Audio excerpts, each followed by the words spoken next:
Hello everybody and welcome. In this video I'm going to show you how to change ear tips on your earbuds SONY LinkBuds Fit. You have to start by remove the old ear tips. Here we go. And now the second one. After that, select the new ear tip size. Let's say I will use this one. And now attach it.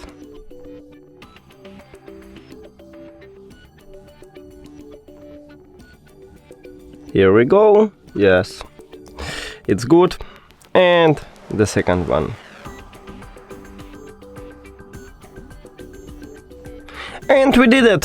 Thank you for watching this video. If you found it helpful, please consider subscribing to the channel and leave the like on the video. It's really important to us. See you later!